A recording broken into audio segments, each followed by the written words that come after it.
तो जानबूझकर अर्जन करवाया गया, क्योंकि सरकार परेशान थी, डरी हुई है कि विपक्ष की ओर से एकजुट होकर हम जेपीसी की मांग कर रहे हैं अडानी महाघोटाले के बारे में, जिसमें प्रधानमंत्री भी शामिल हैं सीधे तरीके से। उसके बारे में वो चर्चा नहीं चाहते, जेपीसी की मांग हमें उठाना भी नहीं दे रहे हैं।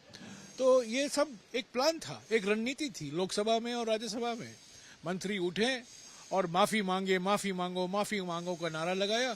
माफी किस बात की? राहुल जी ने क्या कहा है बाहर विदेश में जो यहाँ नहीं कहा है? और जो कुछ झूठ तो नहीं बोला है उन्होंने, वो वास्तविकता कहा है, जो वास्तविक है, जो हकीकत है, उन्होंने ये कहा है। तो माफी किसी बात के लिए माफी मांगने की कोई जरूरत नहीं है। ये सब एक रणनीति थी कि पहले दिन हम आए हैं और हम चलाने नहीं देंगे लोकसभा को, राज्यसभा को।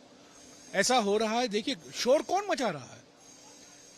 विपक्ष नहीं मचा रही है, सत्ता पक्ष मचा रही है शोर लोकसभा में और राज्यसभा में, क्योंकि वो डरी हुई है, वो नहीं चाहती। क्योंकि विपक्ष एक है, एक आवाज से हम कह रहे हैं कि प्रधानमंत्री से संबंधित अडानी महाघोटाले पर जेपीसी की जांच होनी चाहिए। सरकार नहीं चाहती है, तो ये एक नया बहाना उन्होंने ढूंढ लिया।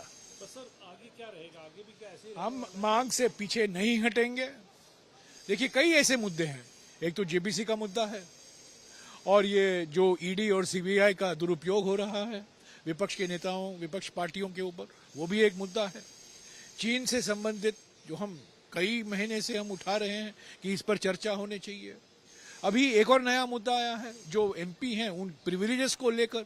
एक एमपी को 4-4, 5-5 प्रिविलेज नोटिस मिलते हैं, और बिना कोई, देखिए आज जो नियम है, हमारा नियम है, राज्यसभा में आप कोई ऐसा मुद्दा नहीं उठा सकते जो लोकसभा के सांसद ने कहा है, पर उनको उठाना दिया गया।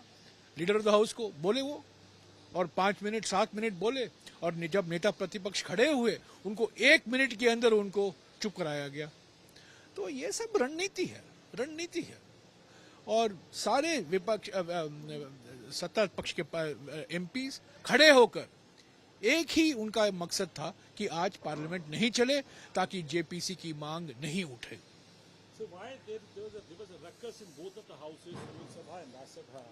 Two ministers stood up in Lok Sabha demand of the Indian citizen. Yesterday, Prime Minister also said so.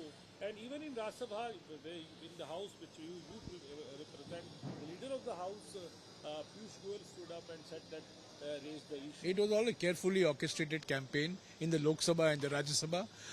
The government does not want the opposition to even raise the demand for the PM-linked Adani Maha-mega scam.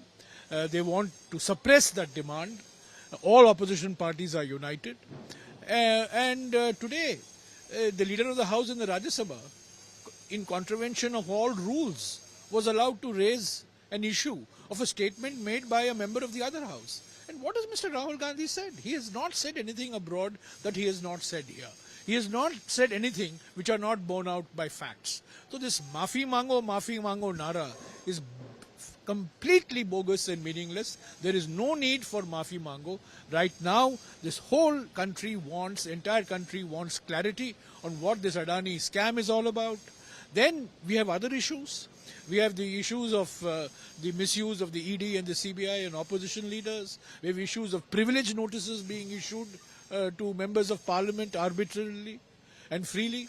So all these issues are important. They are not being allowed to be discussed. And I think this is all part of a game plan in the Lok Sabha as well as in the Rajya Sabha. So how do you counter this? We will continue with our demands. We are not going to back down. We are going to continue with our demands. We want the JPC on the PM-linked Adani Maha-mega scam. We want a debate on the border situation with China. We want a debate on the misuse of the investigative agencies. Let the government agree to all these issues. So last question is to you, sir. It is about the House, which is the development is going on in the House.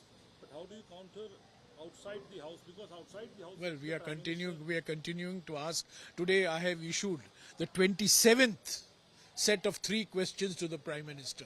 चुप्पी तोड़िए प्रधानमंत्री जी, हम अडानी के हैं कौन?